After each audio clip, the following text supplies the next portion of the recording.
Bismillahirrahmanirrahim. Assalamualaikum warahmatullahi wabarakatuh.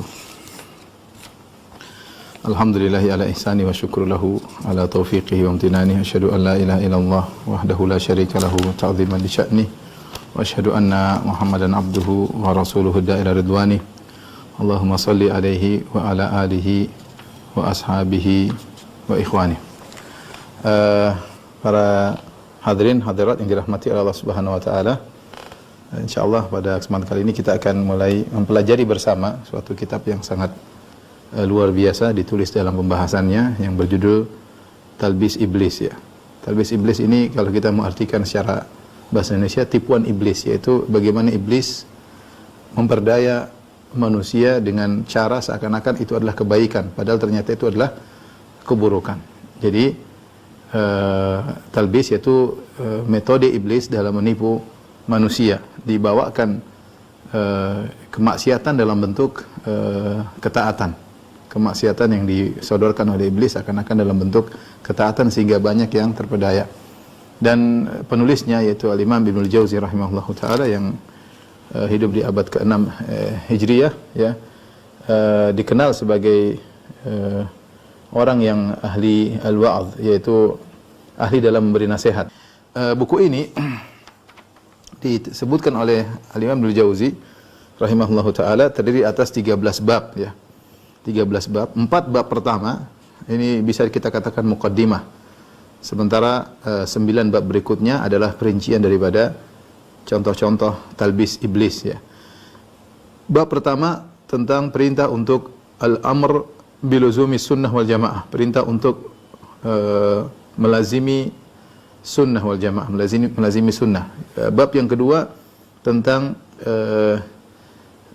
cercaan atau celaan terhadap bid'ah dan ahlul bid'ah. Ya, fi dhammil bid'ah wal mubtadi'in. Celaan terhadap bid'ah dan ahlul bid'ah. Bab yang ketiga tahdzir min fitan iblis wa makayidihi, peringatan tentang fitnah iblis dan tipuan-tipuannya ya. Ini yang bab ketiga. Bab keempat fi makna talbis wal gurur, apa maknanya talbis dan al-gurur. Ini semua kalau kita boleh kalau kita boleh klasifikasikan, kita bisa katakan ini adalah muqaddimah ya, muqaddimah dari kitab Talbis Iblis sebagai pendahuluan, tamhid. Kemudian bab-bab berikutnya baru beliau menyebutkan tentang contoh-contoh talbis iblis kepada berbagai macam model manusia tanpa terkecuali. Contoh bab kelima ya, fi dzikri talbisihi fil aqaid wad diyanat ya, tentang bagaimana talbis iblis yang berkaitan dengan akidah dan agama-agama. Bab yang keenam fi dzikri talbisihi alal ulama fi fununil ilm, tentang bagaimana talbis iblis terhadap para ulama dalam berbagai macam bidang ilmu. Jadi bukan talbis iblis kepada masyarakat umum saja, bahkan kepada para ulama. Bagaimana setan masuk menipu para ulama. Beliau akan sebutkan. Kemudian fi dzikrihi talbisihi fi dzikri talbisihi alal wulat was salatin, dan bagaimana setan menipu para al-wulat was salatin, yaitu para penguasa, bagaimana setan menipu mereka sehingga mereka terjebak dalam jerat-jerat setan. Kemudian al-babus tsamin yang bab ke-8 fi dzikri talbisihi alal ubbat fi fununil ibadat ya. Ya, tentang bagaimana talbis iblis terhadap para ahli ibadah dalam model-model ibadah yang mereka lakukan. Ya, seakan-akan ketaatan ternyata kemaksiatan. Tapi setan punya cara dalam menipu mereka, melakukan talbis ya, iblis, sehingga para ahli ibadah ini terjebak dalam kemaksiatan dalam bentuk yang mereka sangka itu ketaatan. Kemudian bab yang ke-9 al-babut tasi' fi dzikri talbisihi ala zuhad ya. Bagaimana tipuan setan terhadap orang yang zuhud, yang tidak ingin dunia, yang fokus kepada akhirat. Setan juga bisa menipu orang-orang seperti ini. Setan juga bisa menipu orang-orang seperti ini. Kemudian yang ke-10, bab ke-10 fi dzikri talbisi ala sufiyah. Bagaimana setan bisa menipu orang-orang sufiyah ya, sehingga mereka terjebak dalam praktek-praktek bid'ah yang mereka sangka adalah ibadah. Mereka sangka ketaatan, ternyata itu adalah bid'ah-bid'ah yang mungkar. Yang ke-11, bab ke-11 fi dzikri talbisi alal mutadayyinin bima yushbihul karamat. Bagaimana tipuan syaitan terhadap orang-orang yang istiqamah, yang maksudnya yang rajin, yang beragama dengan perkara yang disangka karamat, ternyata bukan karamat. Yang ke-12 fi dzikri talbisi alal awam. bagaimana syaitan menipu orang-orang awam, ya. Yang terakhir bab 13 fi dzikri talbisi alal kulli bitatwilil amal. Tipuan syaitan kepada semua manusia dengan memperpanjang angan-angan. Panjang angan sehingga melupakan akan kematian. Ini intisari daripada kitab ini.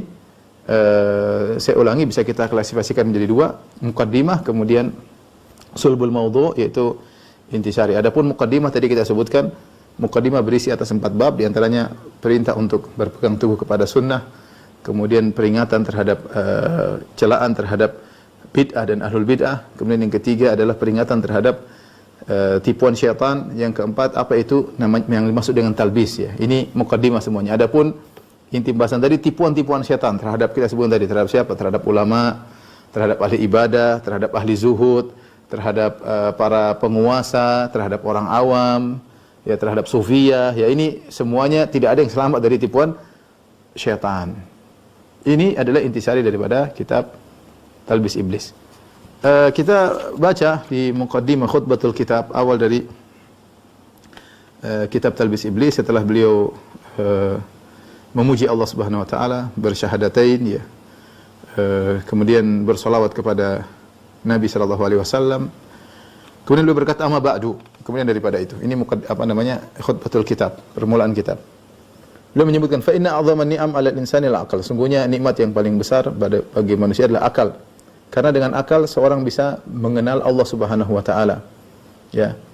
Dengan akal pula menjadikan seorang bisa membenarkan para rasul. Ya. Oleh karenanya hanya saja akal secara independen tidak bisa mengantarkan manusia kepada segala tujuan. Perhatikan kata beliau, illa annahu lamma lam yanhad bi kullil muradi minal abdi bu'itsatir rusul wa unzilatil kutub. Manusia dikasih akal, dengan akal dia mengenal Tuhan, dengan akal dia mengetahui para rasul utusan Tuhan, benar. Tapi akal secara independen tidak bisa mengantarkan kepada seluruh maslahat manusia, ya, karena akal terbatas tentunya. Oleh karenanya harus diutus para rasul. Allah mengutus para rasul untuk membimbing akal tersebut. Kemudian diturunkan kitab-kitab suci, ya. Fa mithalu syar'i asy-syamsu wa mithalul aqli al-ainu. Kata beliau, oleh karenanya syariat itu yang dibawa oleh para rasul seperti matahari. Adapun akal seperti mata, ya, seperti mata. Artinya mata bisa melihat, tapi kalau tidak ada cahaya percuma, dia tidak bisa melihat. Maka untuk bisa melihat dengan baik butuh cahaya yang cukup. Butuh cahaya yang cukup. Inilah yang beliau sampaikan, ya. Kemudian Allah Subhanahu wa taala memberi anugerah yang lain selain akal. Kemudian anugerah yang pertama di antaranya diturunkannya Nabi Adam alaihissalam. Nabi Adam alaihissalam kemudian beranak pinak, mengajarkan kepada anak keturunannya dengan wahyu dari Allah Subhanahu wa taala, sampai akhirnya terjadi apa yang terjadi. Qabil akhirnya membunuh Habil, saudaranya sendiri, ketika syahwat sudah menguasainya. Ketika syahwat sudah menguasainya, kemudian mulailah terjadi kerancuan-kerancuan, sampai muncullah berbagai macam akidah-akidah, berbagai macam aliran-aliran, ya. Sehingga dugaan iblis bahwasanya dia bisa menyesatkan manusia telah terjadi, ya, telah terjadi, ya. Iblis melakukan tipuan, fa aqbala syaitan bi khalti yakhlitu bil bayani syubhan. Ya, caranya bagaimana iblis? Ya. Tatkala menggoda manusia, kata Ibnu Jauzi rahimahullahu taala, syaitan mencampurkan penjelasan para nabi, penjelasan syariat dengan syubhat. Wa biddawa'i summan. Obat yang dibawa oleh para nabi dicampur dengan racun, ya. Ya. Sehingga orang-orang terpedaya, ya. Orang-orang terpedaya. Inilah tujuan daripada iblis, dan cara dia sangat banyak. Cara dia sangat banyak sehingga akhirnya dia memecah belah umat, menjadikan umat berkelompok-kelompok, menjadi pemikiran beraliran-aliran, hawa nafsu masuk dalam segala hal, sehingga beliau berkata, "Fara'aitu an uhadzira min makaydihi," maka aku mandang aku harus memperingatkan manusia dari tipuan-tipuan iblis. Ya. Wa adalla ala masayidihi, dan saya harus menunjukkan manusia terhadap perangkap-perangkap iblis. Fa inna fi ta'rifi syarri tahdhiran anil wuqu'u fihi. Kalau kita ingatkan tentang bahaya, ya, ini bahaya, ini jerat-jerat iblis, maka orang-orang biar tidak terjebak dalam jerat-jerat tersebut. Jadi apa yang dilakukan oleh beliau ini adalah untuk memaparkan tentang jerat-jerat iblis, bagaimana talbis iblis, bagaimana tipuan-tipuan iblis agar kita semua bisa terhindar dari jerat-jerat tersebut, siapapun kita ya. Tentunya dengan maksud saya Ibnu Jauzi ketika menulis ini, beliau sudah dengan ilmu yang sangat matang, tulisan beliau sangat banyak, beliau ahli dalam berbagai bidang ilmu, beliau ahli dalam menasihati, beliau tahu bagaimana menasihati seorang, bagaimana bayangkan 100.000 orang taubat di tangan beliau, 20.000 orang masuk Islam di tangan beliau, berarti beliau pakar memang, pakar dalam beri nasihat.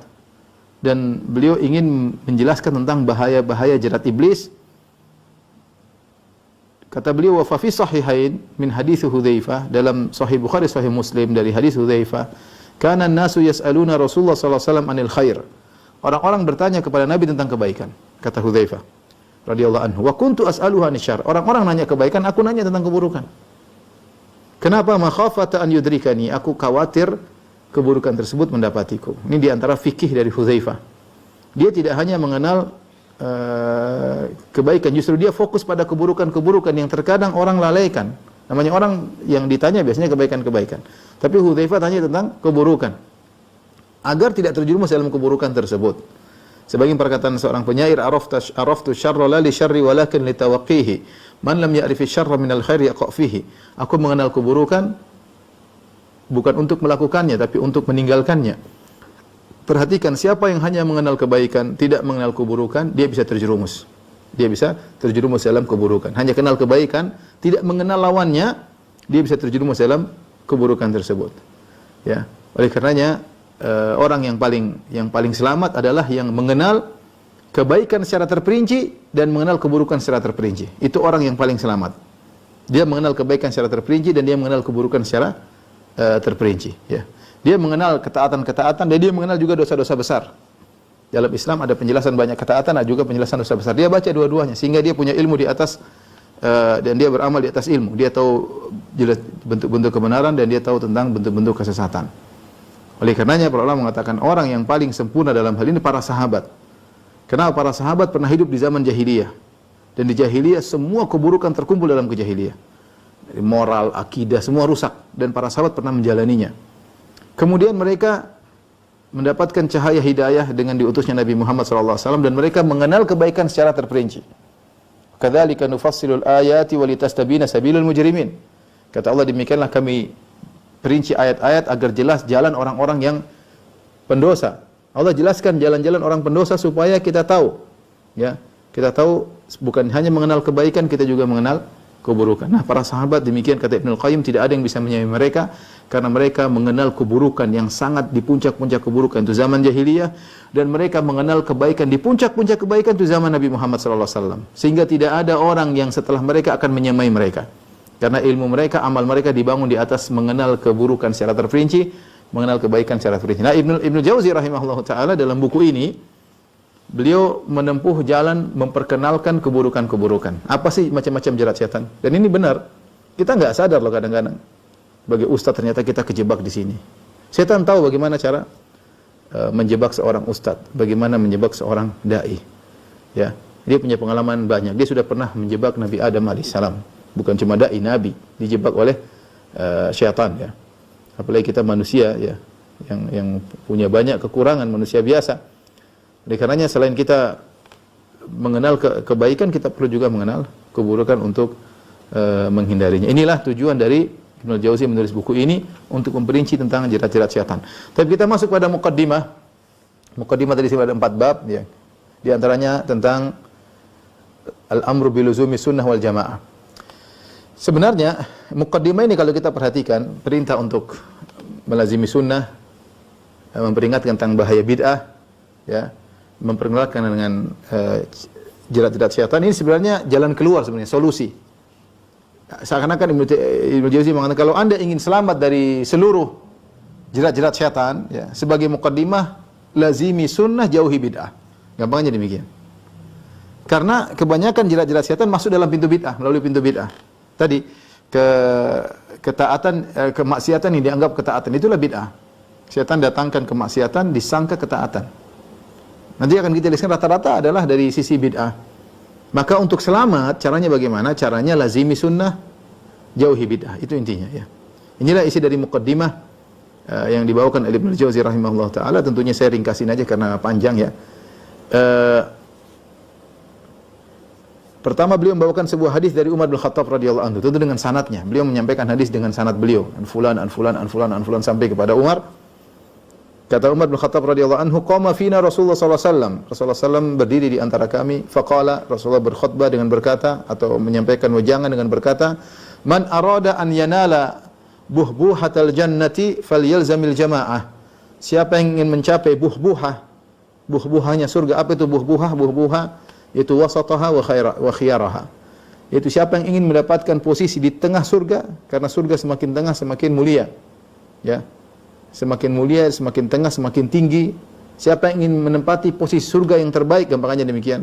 Siapa yang ingin menempati posisi surga yang terbaik, maka hendaknya dia lazimi jamaah. Fa inna syaitana ma'al wahid huwa minal itsnain ab'ad. Karena syaitan bersama dengan yang sendirian dan bersama dua orang syaitan semakin menjauh, ya. Berjamaah, jangan punya pemikiran sendiri, jangan sendirian, ya. Karena syaitan mudah untuk menggoda orang yang bersendirian. Beliau bawakan hadis-hadis yang semakna ini sangat banyak ya, dengan berbagai macam lafal. Di antaranya, man sarrahu an yaskuna buhbuhatal jannah.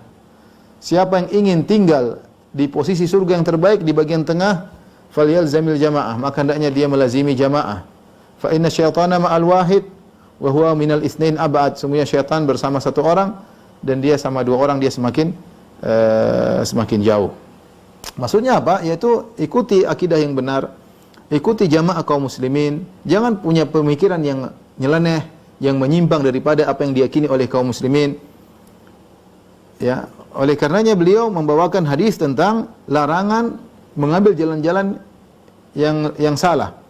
Ya, beliau bawakan hadis Ibnu Mas'ud radhiyallahu taala anhu, di mana Ibnu Mas'ud berkata, khatta Rasulullah sallallahu alaihi wasallam khattan biyadihi. Rasulullah sallallahu membuat garis dengan tangannya. Qala hadza sabilullahi mustaqiman. Inilah jalan Allah yang lurus. Tsumma khatta an yaminihi wa shimali. Kemudian Rasulullah sallallahu bikin garis-garis sebelah kanan dan sebelah kiri. Rasulullah berkata, hadhi subul laisa minha sabilun illa alai syaitan yadu ilaihi. Ini jalan-jalan yang miring ini, lurus ini, yang miring ini, semuanya setiap jalan ada syaitan yang menyeru kepada jalan tersebut. Jalan kebenaran cuma satu di tengah. Ya, maka ikut jalan yang ini, jangan ikuti jalan yang kanan dan kiri. Kemudian beliau membawakan, Rasulullah membacakan firman Allah Subhanahu wa taala, wa anna hadza sirati mustaqima fattabi'uhu. Ini adalah jalanku yang lurus, maka ikutilah, wala tattabi'us subul. Jangan kalian mengikuti subul, jalan-jalan yang lain. Jangan ikuti jalan-jalan yang lain. Kemudian beliau membawakan hadis memperingatkan tentang perpecahan umat. Ya. Jadi kita disuruh oleh Ibnu Jauzi rahimahullah ikuti jamaah. Maksudnya para sahabat. Maksudnya akidah mereka yang benar, ya. Jangan nyempal dengan pemikiran sendiri. Karena tidaklah bid'ah muncul kecuali karena ada ide. Dia punya ide tentang akidah, ide tentang ibadah. Tidak kembali kepada sumber awal. Ini asal muasal munculnya bid'ah, ya. Dan setiap jalan-jalan kesesatan ada setan yang menyuruhnya. Setan mengatakan ini ide bagus, hingga akhirnya meninggalkan jalan yang lurus. Rasulullah SAW bersabda dari hadis Abdullah bin Amr bin As radhiyallahu anhuma, la ya'tiyanna ala ummati kama ata ala bani Israil, hadwan na'li bin na'li. Sungguhnya akan datang pada umatku yaitu perbuatan kemungkaran sebagaimana yang datang pada Bani Israel. Ya, seperti sendal dengan sendal itu sama persis antara sendal satu dengan sendal yang lainnya. Hatta in kana minhum man ata ummahu alaniyah lakana fi ummati man yasna'u dzalik. Bahkan kalau di Bani Israel ada orang yang menzinai ibunya terang-terangan, ya, kalau di Bani Israel ada seorang lelaki yang menzinai ibunya terang-terangan, maka akan ada dari umatku yang melakukannya. Subhanallah. Dulu kita kalau baca di sini kita rasanya enggak mungkin. Bagaimana ada seorang mendatangi ibunya terang-terangan tidak punya malu. Tapi kalau kita lihat zaman sekarang dengan tersebarnya pornografi, dengan macam-macam, orang diajar dengan kerusakan. Ya, diajar kerusakan, ya. Dan kelainan-kelainan seksual tersebar, ya. Orang-orang banyak yang nonton, ketika nonton akhirnya terpengaruh, akhirnya tadinya fitrahnya lurus jadi menyimpang, jadi rusak gara-gara tontonan. Kemudian ada berita juga anak dengan orang tua, subhanallah, mengerikan, ya. Kita lihat mengerikan, ada berita seperti itu. Tapi ini Rasulullah mengatakan SAW, saking begitu semangatnya kaum muslimin mengikuti jalan-jalan orang-orang terdahulu, sampai kalau ada orang terdahulu yang mendatangi ibunya, menggauli ibunya terang-terangan, maka akan ada dari umatku yang melakukannya. Kemudian Rasulullah SAW berkata, wa inna bani Israel tafarraqat ala thintain wa sab'ina millah. Sungguhnya Bani Israel telah terpecah belah menjadi 72 aliran, millah 72 golongan. Wa tafarraqat ummati ala 73 millah, dan umatku akan terpecah menjadi 73 golongan. Kulluhum finnar, semuanya di neraka illa millatun wahidah, kecuali satu aliran. Qalu, para sahabat bertanya, man hiya ya Rasulullah, siapa yang selamat tersebut? Qala ma ana alaihi wa ashabi, yaitu orang yang melazimi apa yang aku dan sahabatku berada di atasnya, yaitu melazimi jamaah, melazimi apa yang dipegang oleh para salafun salih, yang Nabi dan para sahabat berada di atasnya. Ini cara beragama yang benar, cara beragama yang benar. Kita tidak berbicara tentang sarana, kita bicara tentang ritual ibadah. Ritual ibadah, keyakinan adalah yang diyakini oleh Nabi dan para sahabatnya. Nabi mengatakan yang selamat ma ana alaihi wa ashabi, yaitu jalan yang aku dan para sahabat menempuhnya. Kemudian beliau bawakan lagi hadis dari Muawiyah bin Abi Sufyan. Kalau tadi dari Amr bin Al-As, karena dari Muawiyah bin Abi Sufyan. Qala qama annahu qam faqala ala inna Rasulullah sallallahu qama fina. Sungguhnya Rasulullah SAW pernah berdiri menyampaikan khutbah atau nasihat kepada kami. Faqala, Rasulullah SAW bersabda, ala inna man qablakum min ahlil kitabi iftaraqu ala thintaini wa sab'ina millah. Ketahuilah bahwasanya orang-orang sebelum kalian dari ahlul kitab, mereka terpecah belah menjadi 72 golongan. Wa inna hadhil millah sataftariqu ala 73. Dan umat ini akan terpecah menjadi 73 golongan. Thintan wa sab'una finnar, 72 di neraka, wa wahidatun fil jannah, dan satu di surga. Wahiyal jamaah, dan mereka itu adalah jamaah. Ini yang tadi Ibnu Jauzi ketika membawa perintah orang untuk melazimi jamaah agar mendapati posisi yang paling terbaik di surga, dan jangan punya sikap menyendiri, nyeleneh dalam pemikiran, dalam akidah, ya. Hendaknya kembali kepada jamaah, yaitu jamaah Nabi dan para sahabatnya, ya. Wahiyal jamaah, ikutilah jamaah. Wa innahu sayakhruju min ummati aqwamun, dan akan muncul dari umatku suatu kaum tajara bihim tilkal ahwa, di mana hawa nafsu mengalir, menggerogoti mereka, kama yatajarul kalabu bi sahibihi, sebagaimana rabies menjalar pada orang yang terkena penyakit rabies, ya. Jadi Nabi menjelaskan akan ada orang-orang yang sudah mereka dikuasai hawa nafsu. Kita mau debat, mau apa, percuma. Kita ngajak ke sunnah percuma, nggak bisa. Dia sudah punya syubhat yang terstruktur. Saya kalau bilang demikian, syubhat yang terstruktur. Kenapa saya begitu? Karena ketika saya nulis tentang liberal, tentang pluralisme, saya baca buku-buku mereka, risalah-risalah doktor mereka, ya, disertasi mereka saya baca, dan saya baca mereka. Akhirnya saya simpulkan syubhat mereka terstruktur. Wajar jika mereka kemudian terjebak, ya, karena mereka punya syubhat yang terstruktur. Kalau orang tidak punya landasan agama yang baik, akan mudah terjebak, ya, akan mudah terjebak dengan syubhat mereka. Padahal itu adalah kekufuran. Yang intinya adalah kekufuran ujungnya, mengerikan. Dan demikian juga ketika kita bahas tentang sufiyah, mereka punya syubhat-syubhat yang terstruktur. Kita bahas tentang aliran-aliran, mereka punya syubhat yang terstruktur, ya. Ya. Dan sulit ketika kita menasihati. Alhamdulillah banyak di antara mereka ada yang dapat hidayah, di antara mereka ada yang sulit, ya. Sulit dikasih tahu. Kenapa? Nabi mengatakan, aqwamun tajara bihim tilkal ahwa. Suatu kaum yang digerogoti oleh hawa nafsu mereka, dia punya pemikiran sendiri mau diapain. Kama yatajara al-kalabu bi sahibi, sebagaimana rabies kalau sudah menggerogoti orang sulit, ya. Dia sudah tentram dengan pemikirannya, mau pemikiran wahdatul wujud, mau manunggaling kawula Gusti, mau ibadah sambil joget-joget, dia punya syubhat yang terstruktur, mau diapain. Kalau Allah tidak kasih dia, nggak bisa, ya. Makanya supaya tidak terjebak pada itu semua, lazimi jamaah, kata Ibnu Jauzi rahimahullah. Jangan keluar-keluar, jangan coba-coba dengan melakukan bid'ah-bid'ah, pemikiran-pemikiran dia. Apa yang di Rasulullah dan sahabatnya di atasnya ikuti. Ini solusi yang ditawarkan Ibnu Jauzi sejak awal, dia taruh di mukaddimah. Sebelum dia memaparkan tentang jirat-jirat setan secara detail nanti insyaallah pada waktunya kita sampaikan.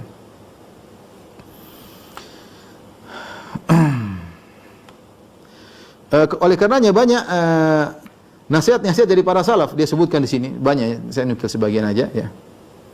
Seperti perkataan Abdullah bin Mas'ud, al-iqtisadu fi sunnah khairum minal ijtihad fil bid'ah. Sederhana dalam sunnah artinya mencukupkan diri dengan sunnah lebih baik daripada sungguh-sungguh semangat tapi bid'ah.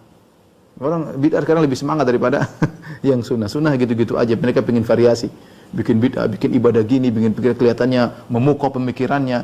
Sebenarnya orang kalau dengar orang liberal menyampaikan, banyak orang terpukau, wah masya Allah keren keren. Intinya kekufuran, tapi dia sampaikan dengan cara yang terstruktur, kemudian dengan rapi, dengan indah, nukil perkataan ulama barat, pemikir-pemikir barat, kemudian macam-macam dirangkai dengan hadis-hadis, dengan ayat-ayat yang tafsirannya ngawur.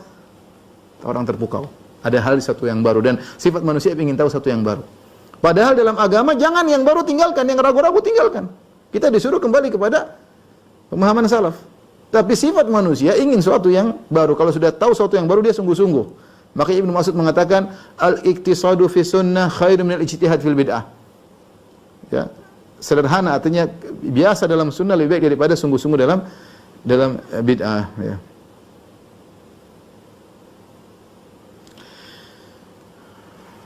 Kemudian juga di antaranya misalnya perkataan Abul Aliyah, seorang tabi'in. Alaikum bil amril awal, kata tabi'in Abul Aliyah. Abul Aliyah yang menafsirkan Ar-Rahmanu 'alal 'arsy istawa, kata dia disampaikan oleh Al-Bukhari dalam sahihnya, Ar-Rahmanu 'alal 'arsy istawa, dia mengatakan ala wartafa'a, di atas maknanya. Di atas, bukan menguasai, tapi di atas, Allah di atas arsy. Alaikum bil amril awal, hendaknya kalian berpegang teguh dengan perkara yang pertama, yaitu zaman para sahabat. Alladzi kanu alaihi, perkara pertama yang para sahabat di atasnya, qabla an yaftariqu, sebelum muncul perpecahan-perpecahan. Nah, sekarang kita nih berbagai macam perpecahan. Kita belajar agama ya. Kalau perkara dunia silakan lah, enggak ada masalah. Perkara dunia silakan kita bervariasi, silakan berinovasi. Justru inovatif sangat dianjurkan dalam apa? Dalam perkara dunia. Di perkara agama, ini banyak nih pemikiran ini. Kita telusuri kembali kepada dulu seperti apa sih? Sederhananya sebenarnya mudah ya. Pemahaman salaf itu mudah. Dulu seperti apa? Zaman Nabi, para sahabat seperti apa? Itu yang kita, kalau kita mau keluar daripada koridor pemahaman salaf, macam-macam pemikiran, dan akan berkembang terus. Hari ini ada bid'ah ini, besok ada bid'ah ini, lusa ada bid'ah ini ya. Dan pemikiran ini. Ya, yang saya sedih ya, ikhwan ya. Kita lihat terkadang sebagian orang-orang ini, mereka punya pemikiran macam-macam, tapi mereka saling membiarkan di antara mereka. Ya. Yang getol adalah yang getol memperingatkan tentang itu adalah biasanya dai sunnah, atau ada di antara mereka itu tidak banyak. Di antara selain dai sunnah ada juga yang peringatkan tentang bahaya, tapi tidak banyak. Kebanyakan mereka membiarkan demi persatuan sudah. Mau bicara apa, mau keyakinan ini, mau wahdatul wujud, mau joget-joget, mau ibadah joget, mau macam terserah, bebas. Demi persatuan ya. Kita bilang itu namanya seorang tidak nasih, seorang yang nasih itu ada saudaranya terjerumus, dia nasihati ya. Tidak dibiarkan ya. Tidak dibiarkan pemikiran itu liar. Ya. Kalau agama ini boleh berpikir dengan liar, ngapain diutus Nabi SAW? Ngapain para sahabat suruh kembali kepada para salaf, Alaikum bil amril awal, hendaknya kalian berpegang teguh dengan perkara pertama, alladzi kanu alaihi, yang para sahabat di atasnya qabla an yaftariqu, sebelum mereka terpecah belah. Al-Auza'i, ulama salaf juga berkata, isbir nafsaka ala sunnah, sabarkanlah dirimu di atas sunnah. Sabar ya. Di atas sunnah itu sabar. Ya, mungkin dicela ini enggak boleh, itu enggak boleh ya. Tidak liar dalam beragama, tidak liar dalam berpikiran akidah. Semuanya ada dalilnya. Kita ada dalilnya, enggak ada. Mohon maaf, saya enggak bisa. Ya, ini enggak ada dalilnya, enggak bisa. Agama saya harus ada dalil. Harus ada dalil pemahaman para salaf. Isbir nafsaka ala sunnah. Sabarkan dirimu di atas sunnah, karena bisa jadi kau sendirian. Waqif haitsu waqafal qaum, berhentilah di mana mereka kaum dahulu berhenti, jangan tambah-tambahin. Para sahabat sampai di mana, di situ aja. Wa qul bima qalu, ucapkanlah apa yang diucapkan oleh mereka.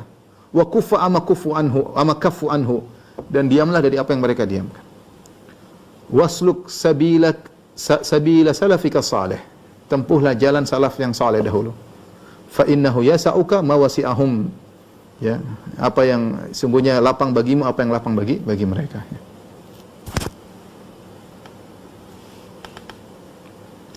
Sufyan Ats-Tsauri berkata, la yuqbalu qaulun illa bi amal, tidak ada perkataan diterima kecuali harus ada amalnya, ada buktinya. Wala yastaqimu qaulun wa amalun illa bi niyyah, dan perkataan dan perbuatan tidak lurus kecuali dengan ada niatnya. Wala yastaqimu qaulun wa amalun wa niyyatun illa bi muwafaqati sunnah, dan tidak akan lurus, tidak akan istiqamah perkataan, perbuatan, niat kecuali sesuai dengan sunnah Nabi sallallahu alaihi wasallam ya.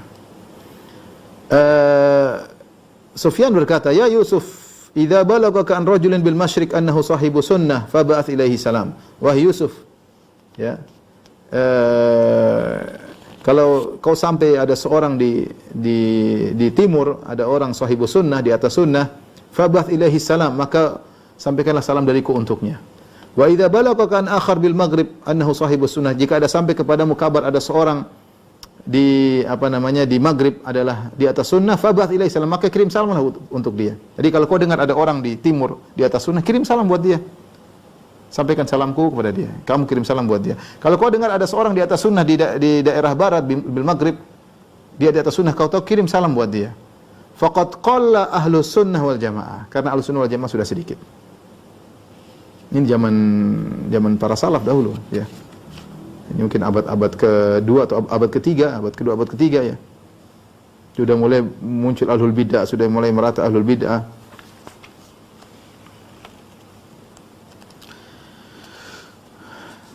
Di antara perkataan yang indah ya, dari Ibnu Syaudzab ya, rahimahullah, berkata, "Inna min ni'matillahi 'ala syab idza nasaka an yu'akhiya sahiba sunnah yahmiluhu 'alaiha." Di antara nikmat Allah kepada seorang pemuda, jika dia mulai beribadah, dia mendapat teman seorang di atas sunnah, sehingga temannya ngajak dia ke atas sunnah. Ini nikmat ya. Dari orang awam dapat hidayah, langsung dapat orang sunnah. Alhamdulillah ya. Dia kenal agama dengan cara yang benar. Yusuf bin Asbat pernah berkata, "Kana abi qadariyan, ayahku qadariyah. Wa akhwali rawafid, dan paman-pamanku rafidhah Syiah." Hidup di keluarga yang penuh dengan bid'ah. Bapak saya qadariyah, Mu'tazilah. Kemudian paman-pamanku adalah rawafid Syiah. Fa anqadhani Allahu bi Sufyan. Allah selamatkan aku dengan Sufyan Ats-Tsauri. Artinya aku mengenal sunnah lewat beliau ya. Berkata Al-Junaidi, "At-tariq kulluhu masdudatun 'alal khalqi illa man iktafa athar ar-rasul." Seluruh jalan tertutup bagi manusia, semua jalan semua tertutup. Kullu tariq masdudah, seluruh jalan tertutup. Illa man iktafa athar ar-rasul, kecuali yang mengikuti athar dari Rasul, riwayat dari Rasulullah, yaitu petunjuk Nabi sallallahu alaihi wasallam. Wattaba'a sunnatahu, dan mengikuti sunnah Nabi. Wa lazima tariqatahu, dan melazimi tariqat Nabi sallallahu alaihi wasallam. Fa inna turuqal khairati kullaha maftuhatun alaihi, karena seluruh pintu-pintu kebaikan, jalan-jalan kebaikan terbuka menuju sunnah Nabi sallallahu alaihi wasallam. Ini mukaddimah. Kemudian bab berikutnya masih mukaddimah tentang fi dzamil bid'ah wal mubtadi'in, celaan terhadap bid'ah dan para ahlul bid'ah ya. Kemudian beliau bawakan Ibnu Jauzi tentang hadis-hadis yang melarang bid'ah, seperti man ahdatsa fi amrina hadza ma laysa minhu fa huwa rad, siapa yang mengadakan perkara-perkara baru dalam agama yang tidak ada contohnya dari kami, maka tertolak ya. Beliau bawakan beberapa hadis. Kemudian beliau berkata, demikian juga man raghiba an sunnati falaysa minni. Subhanallah. Beliau bawakan hadis ini, man raghiba an sunnati falaysa minni, siapa yang benci dengan sunnahku maka bukan dari golonganku. Sebagian ahlul bid'ah mereka tidak suka dengan sunnah. Sunnahnya begini, mereka enggak mau, mereka bikin cara seperti ini. Kita jelaskan ini sunnahnya begini. Enggak. Dia enggak suka. Dia tidak suka model begitu. Dia mau bikin model baru. Tidak suka dengan, karena di antara keburuknya bid'ah, ketika seorang sudah senang dengan bid'ah, yang sunnah dia tinggalkan. Ya. Bagaimana sunnah salat misalnya, bagaimana sunnah kematian misalnya, bagaimana sunnah ketika dia sudah senang dengan bid'ah, kita jelaskan ini sunnahnya seperti itu, dia tidak mau.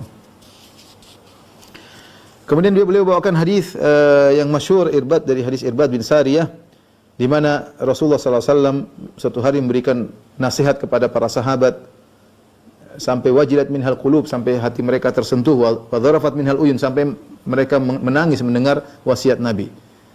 Kemudian mereka berkata, "Ya Rasulullah, ka'anna hadhihi mau'izatu muwaddi'in." Ya Rasulullah, seakan-akan nasihat orang yang hendak berpisah. Ya. Fa'ausina, berilah wasiat kepada kami. Maka Rasulullah SAW beri wasiat. Seakan-akan bagaimana sih wasiat orang ingin berpisah? Tentu memilihkan wasiat yang sangat penting, karena mungkin tidak ketemu lagi. Kata Nabi SAW, "Usikum bitaqwallah."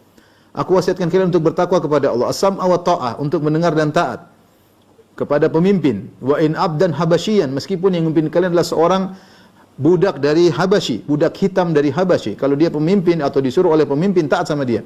Fa innahu may ya'ishmi ba'di, siapa yang hidup setelah aku meninggal dia masih hidup, fa sayara ikhtilafan katsira, dia akan melihat banyak perselisihan. Fa alaikum bi sunnati wa sunnatil khulafa'ir rasyidin al-mahdiyyin min ba'di. Hendaknya kalian berpegang teguh dengan sunnahku dan sunnah para khulafa'ir rasyidin, yaitu Abu Bakar, Umar, Utsman dan Ali yang mendapat petunjuk setelahku, yaitu para sahabat. Tamassaku biha, pegang erat-erat sunnahku dan sunnah para sahabatku. Wa 'addu 'alaiha bin nawajidh, dan gigitlah dengan geraham kalian. Wa iyyakum muhdatsatil umur, hati-hati kalian perkara-perkara yang baru dalam agama. Fa inna kulla muhdatsatin bid'ah, setiap perkara baru dalam agama adalah bid'ah, wa kullu bid'atin dhalalah, dan setiap bid'ah adalah kesesatan. Hadis yang lain Rasulullah SAW peringat tentang bid'ah. Ana faratukum 'alal haud, kata Nabi, aku nanti di hari kiamat aku mendahului kalian di telagaku. Aku dahului, siapin telaga buat kalian. Wala yakhtalijanna atau wala yukhtalajanna rijalun duni. Ada orang-orang ketika mau menuju ke telagaku dicabut ya. Dipinggirkan, fa aqulu ya Rabbi ashabi, ya Rabbku itu sahabat-sahabatku. Aku kenal mereka. Fa yuqal innaka la tadri ma ahdatsu ba'dak. Maka dikatakan kepadaku, kau tidak tahu apa yang mereka ada-adakan setelah kepergianmu. Ya. Itu mereka berbuat bid'ah sehingga mereka dihalangi untuk pergi ke telaga Nabi sallallahu alaihi wasallam, ya. Karenanya seorang ya berusaha untuk menjauhi bid'ah sejauh-jauhnya, ya. Saya akan bacakan riwayat-riwayat bagaimana para ulama sunnah dahulu, mereka tidak mau dengar tentang bid'ah. Mereka tidak mau spekulasi, mereka tidak punya waktu untuk dengar bid'ah. Ya. Kalau tahu itu bid'ah, dia tidak mau dengar-dengar, ya. Sementara kita zaman sekarang pede, belum ngaji, boleh mendengar perkataan ini bid'ah didengar, wahdatul wujud didengar, macam-macam dia dengar. Syubhat berkumpul dalam hatinya, ragu dengan sunnah akhirnya. Dia sangka dia hebat. Para salaf dahulu tidak mau dengar tentang bid'ah, dia tidak mau. Dia beribadah tenang, beribadah kepada Allah Subhanahu dengan keyakinan dari berdasarkan Al-Quran Sunnah, selesai. Ya. Perhatikan, kana Tawus jalisan. Tawus tabi'in sedang duduk. Wa indahu ibnuhu, dan ada anaknya di situ. Faja'a rajulun minal Mu'tazilah, ada orang dari Mu'tazilah datang. Ya akhi, sekarang saya kalau lihat di YouTube, subhanallah, pemikiran Mu'tazilah ada, pemikiran Jahmiyah ada, pemikiran Qadariyah ada. Ya, saya terkadang memang harus dengar, ya. Tawus duduk, ada anak di situ. Faja'a rajulun minal Mu'tazilah, ada orang dari Mu'tazilah datang. Fatakallama fi syai'in. Lalu orang Mu'tazilah itu ngomong tentang sesuatu. Fa adkhala Tawus usbu'aihi fi udhunayhi, maka dia masukkan kedua jarinya di telinganya. Wa qala, dia berkata kepada putranya, ya bunayya adkhil usbu'aka fi udhunaik, masukkan tanganmu di kedua telingamu. Hatta la tasma' min qawlihi syai'an, sampai jangan kau dengar sesuatu pun dari dia. Fa inna hadzal qalba dha'if, hati ini lemah. Hati lemah. Mau dengar-dengar, coba-coba kalau tidak dibimbing kemudian baca filsafat, pemikiran filsafat bukan perkara yang mudah. Ya. Tidak punya kemampuan, syubhatnya Mu'tazilah, ngeri. Baik. Dalam riwayat yang lain, dia berkata, "Usdud, tutup terus wahai putraku." Hatta qamal akhir, sampai orang itu pergi. Sampai orang tersebut pergi, ya. Dalam riwayat, dakhala rajulun ala Ibnu Sirin wa ana syahidun. Ada seorang masuk menemui Ibnu Sirin, seorang tabi'in. Dan aku hadir di situ. Fa fataha baban min abwabil qadar. Orang itu bicara tentang takdir, qadariyah. Fatakallama fi, kemudian ngomong tentang takdir. Kata Ibnu Sirin, saya enggak mendengar. Imma antakum wa imma annakum. Kau pergi dari kami atau kami bubar. Saya enggak mau dengar tentang itu. Bicara pakai logika sementara tidak ada dalil. Kau yang pergi atau kami yang pergi? Ya. Kalau agama ini dikembalikan kepada logika, akan banyak macam aliran. Ya. Allah sudah kasih dalil, Nabi sudah selesai. Ya, kalau setiap orang pakai logikanya, ya, akhirnya macam-macam. Akidah bebas, liar otak ini. Qala rajulun min ahli al-ahwali Ayyub As-Sikhtiyani. Ada seorang dari ahlul bid'ah berkata kepada Ayyub As-Sikhtiyani, "Ukallimuka bi kalimah, wahai Ayyub, mau saya ngomong sama kau satu kalimat?" Kata Ayyub, "La wala nisfa kalimah." Saya tidak mau dengar, meskipun setengah kata saya enggak mau. Saya enggak butuh. Ya. Perhatikan kata Ayyub As-Sikhtiyani rahimahullahu taala, "Masdada sahibu bid'ah ijtihadan illa zdada minallahi bu'dan." Tidaklah seorang pelaku bid'ah semakin semangat dalam bid'ahnya kecuali semakin jauh dari Allah Subhanahu wa taala. Kita dapati sebagian ikhwan ada sebagian orang sibuk dengan bid'ah. Mulailah dia akhirnya ini, ya. Mulailah dia menghalalkan ini. Mulailah akhirnya lama-lama semua agama sama. Subhanallah. Awalnya dari bid'ah sederhana, tapi berkembang, mulai semakin liar sampai akhirnya terjebak dalam liberal. Mulailah membenci sunnah, mulai mengejek orang yang melakukan sunnah, ya, dan macam-macam, ya. Semakin jauh. Sementara dia semakin pede, semakin ujub dengan pemikirannya, merasa dia pintar, yang lain dianggap bodoh sama dia. Dia tidak tahu dia semakin jauh dari sunnah, semakin jauh dari Allah Subhanahu wa taala. Sufyan Ats-Tsauri berkata, "Al-bid'atu ahabbu ila iblis minal ma'siyah." Bid'ah lebih dicintai oleh iblis daripada maksiat. Al-ma'siyatu yutabu minha. Maksiat orang masih diharapkan bertobat darinya, tapi bid'ah la yutabu minha. Adapun bid'ah orang tidak bertobat. Gimana Anda menyuruh orang bertobat sementara dia merasa atas kebenaran? Kalau pelaku maksiat kita nasihati bertobatlah. Dia tahu dia salah. Suatu saat dia akan bertobat. Karena dia tahu dia salah. Tapi kalau pelaku bid'ah dia tidak merasa salah. Justru kita dianggap salah sama dia. Bagaimana kita berharap orang ini kemudian bertobat kalau tidak dikasih hidayah oleh Allah Subhanahu wa taala? Makanya dari sisi ini, dari sisi jenis bid'ah dan maksiat, syaitan lebih suka bid'ah daripada maksiat. Dari sisi kalau maksiat masih diharapkan untuk bertobat, kalau bid'ah sulit karena dia merasa di atas kebenaran. Sufyan Ats-Tsauri berkata, "Man sami'a min mubtadi' lam yanfa'hu Allah bima sami'." Siapa yang mendengar dari ahlul bid'ah maka tidak ada manfaatnya. Allah tidak akan beri manfaat. Wa man safahahu faqad naqadal Islam urwatan urwatan. Siapa yang berjabat tangan dengan ahlul bid'ah sungguh dia telah mengurai Islam sedikit demi sedikit. Artinya menggugurkan Islam sedikit demi sedikit, ya. Jadi dia ridho bid'ah disebarkan. Kalau bid'ah tersebar maka Islam semakin menciut. Sunnah-sunnah semakin menghilang. Konsekuensinya jelas. Ya. Sulaiman At-Taimi sakit, fabaka fi maradi bukaan syadidan. Dia pun menangis dalam sakitnya. Maka ditanyakan kepadanya, Sulaiman At-Taimi rahimahullah, ma yubkik, apa yang membuat kau menangis? Atajaza' minal maut, apa kau takut dengan kematian? Qala la, aku tidak takut dengan kematian. Walakinni marartu ala qadariyin. Saya pernah lewat sama seorang ahlul bid'ah qadariyah. Fasallamtu alaihi, saya ucapkan salam sama dia. Fa akhafu an yuhasibani rabbi alaihi. Aku khawatir aku dihisab gara-gara memberi salam kepada qadariyah. Maksud saya ini bagian para salaf dahulu, mereka di zaman sunnah tersebar, mereka tidak menggampang-gampangkan masalah bid'ah. Makanya Fudail bin Iyad berkata, dinukil oleh juga Ibnu Jauzi, "Wa man a'ana sahiba bid'atin faqad a'ana ala hadmil Islam." Siapa yang membantu ahlul bid'ah berarti dia telah membantu dirusaknya Islam. Logikanya sederhana, karena bid'ah menutup sunnah. Bid'ah semakin tersebar, bid'ah sunnah semakin mengecil. Siapa yang bantu-bantu bid'ah tersebar, dia membantu menghabisi sunnah, menghabisi Islam. Apa itu sunnah, apa itu bid'ah? Ya. Maka di sini jelaskan oleh Ibnu Jauzi rahimahullah, sunnah fil lughah, sunnah secara bahasa itu jalan. Ya, wala raiba fi anna ahlan naql wal athar muttabi'in athar Rasulullah sallallahu alaihi wasallam. Tidak diragukan bahwasanya ahlul athar, yaitu para ahlul hadis, mereka lah yang mengikuti sunnah-sunnah Nabi sallallahu alaihi wasallam. Wa athar ashabihum ahlus sunnah. Mereka itu ahlus sunnah yang mengikuti sunnah-sunnah Nabi dan sunnah para sahabat, itulah ahlus sunnah. Li'annahum ala tilka tariq allati lam yahduth fiha hadith. Karena mereka berada di atas satu jalan yang belum ada bid'ah di dalamnya, masih murni. Innama waqa'atil hawadith wal bid'ah ba'da Rasulullah sallallahu alaihi wasallam, karena bid'ah dan hawadith itu baru muncul setelah wafatnya Nabi dan para sahabat. Jadi siapa yang berpegang teguh dengan sunnah Nabi dan sunnah para sahabat, itulah ahlus sunnah. Itu namanya ahlus, dan itu sesuai dengan nama sesuai dengan kenyataan. Ahlus sunnah, apa namanya? Ahlus sunnah yaitu pemegang sunnah Nabi. Nah, kalau ahlul bid'ah itu pemegang bid'ah. Nah, kita bisa lihat secara kenyataan. Kamu ini ahlul bid'ah atau ahlus sunnah? Apa yang kamu lakukan? Bid'ah atau sunnah? Kalau sunnah ya kamu ahlus sunnah. Kalau bid'ah ya kamu ahlul bid'ah. Bagaimana seorang kemudian melakukan bid'ah dia mengatakan ahlus sunnah? Ya enggak nyambung. Loh, yang kamu kerjakan bid'ah atau sunnah? Kalau sunnah kamu ahlus sunnah. Kalau bid'ah ya ahlul bid'ah, mau diapain? Ya. Adapun bid'ah, perbuatan yang dulunya tidak ada kemudian diada-adakan. Dan secara dominan biasanya perkara-perkara bid'ah itu menyelisih syariat, bertentangan dengan apa? Syariat, dan mengakibatkan adanya penambahan dalam syariat atau pengurangan dalam syariat, ya. Adapun perkara-perkara yang beliau sebutkan, kalau ada perkara-perkara yang diada-adakan tapi tidak berkaitan dengan syariat, tidak menambah syariat, tidak mengurangi syariat, tidak menyelisih syariat, maka jumhur salaf, para salaf dahulu membencinya, ya. Dan mereka selalu menjauh dari segala perkara yang baru, ya. Wa in kana jaizan hifdhan lil asal wa huwa littiba. Kalau meskipun ternyata itu boleh dalam rangka menjaga yang ittiba. Beliau contohkan seperti apa? Perkara yang baru tapi tidak menambah syariat, tidak mengurangi syariat, bahkan dalam rangka untuk menjaga sunnah.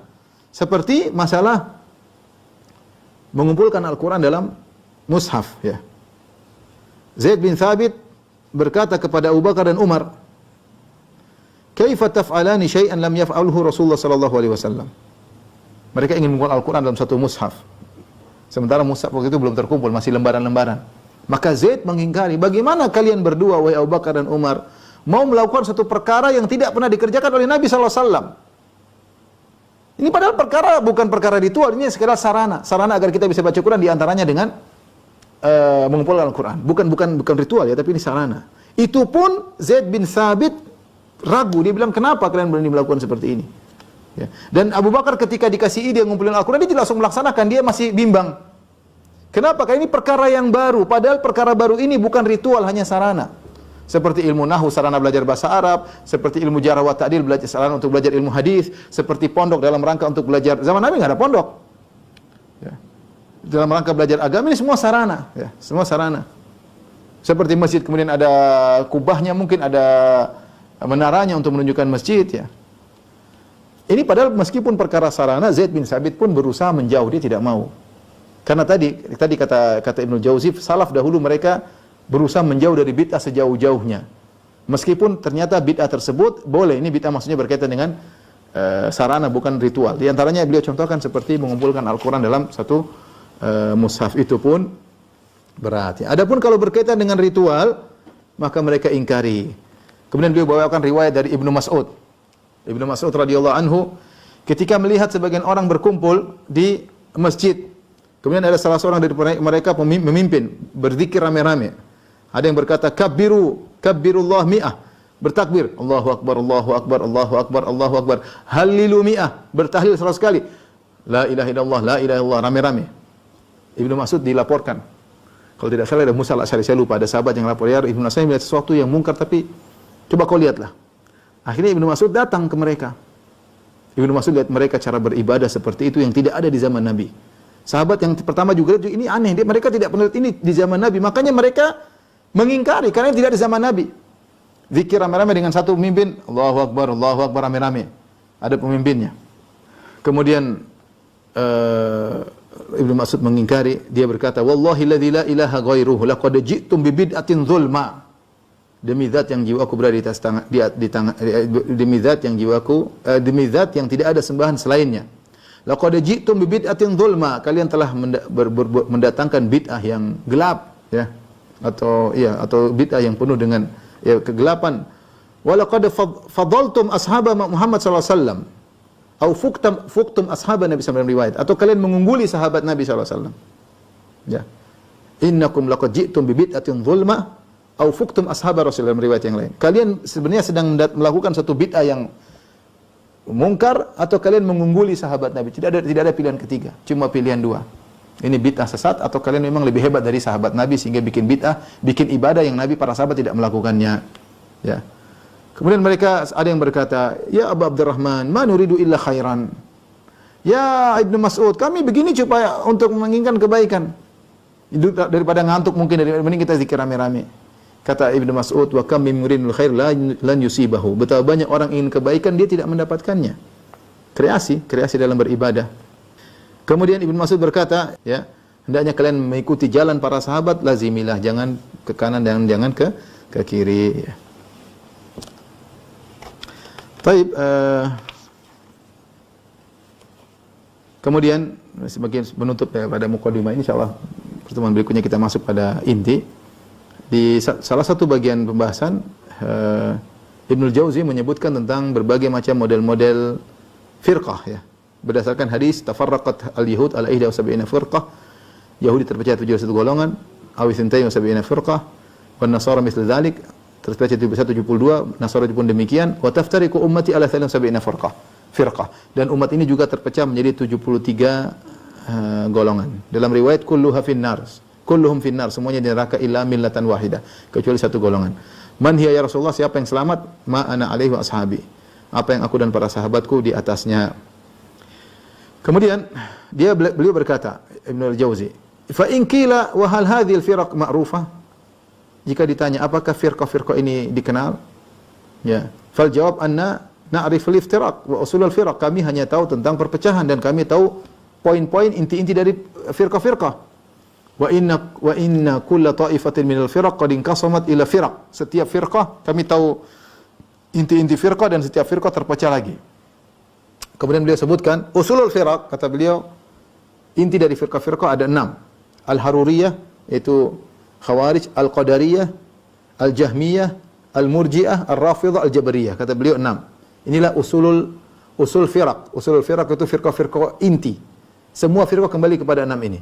Khawarij, Rafidhah, Qadariyah, Jabariyah, Murji'ah, Jahmiyah, ya. Ini 6. Kemudian beliau berkata setiap firqah terpecah menjadi 12. Setiap firqah menjadi 12. 12 kali 6 72. Ini ijtihad dari Ibnul Jauzi. Jadi para ulama ketika mensikapi hadis tentang 72 golongan, ada di antara mereka yang tidak memperinci, hanya menyebutkan firqah-firqah inti, dan sebagian ulama berusaha memperinci. Seperti Abdul Qadir Al-Baghdadi, dia sebutkan intinya sekian, kemudian masing-masing terpecah-pecah. Di antara metode tersebut adalah Ibnul Jauzi. Kemudian dia sebutkan Haruriyah terpecah menjadi 12. Yang satu namanya Al-Ibadiyah, Tha'labiyah, Al-Hazimiyah. Kemudian beliau jelaskan tentang nama-nama firqah-firqah dari Khawarij dengan akidah mereka. Tentu kalau kita baca sangat panjang. Qadariyah, inqasamat al-Qadariyatu ithnatai asyrata firqah. Qadariyah terpecah menjadi 12. Itu Al-Ahmariyah, Wal-Thanawiyah, Al-Mu'tazilah, Wal-Kaisaniyah, dan macam-macam. Kemudian beliau sebutkan lagi Al-Jahmiyah, inqasamatul Jahmiyah ithnai asyrata firqah. Jahmiyah terpecah menjadi 12. Beliau sebutkan lagi. Kemudian Murji'ah beliau sebutkan lagi terpecah 12. Kemudian Rafidhah terpecah juga menjadi 12, dan Jabariyah juga terpecah menjadi 12. Dengan demikian jumlahnya 72 ya. Ini mungkin ikhwan dan akhwat yang rahmatillah subhanahu wa taala muqaddimah. Intinya Imam Ibnu Jarir rahimahullah mengatakan tipuan setan sangat banyak ya. Nah, jalan keluar yang paling utama adalah berpegang teguh dengan sunnah, dan jangan coba-coba nyerempet-nyerempet bid'ah. Tinggalkan semua yang bid'ah yang tidak ada di ajarkan Al-Quran Sunnah, tinggalkan. Tidak usah coba-coba untuk dengar sebagaimana para salaf dahulu, karena syaitan begitu pandai dalam menggelincirkan manusia dalam jerat-jeratnya. Baik, demikian saja apa yang saya sampaikan. Kalau misalnya mohon maaf, wabillahi taufiq.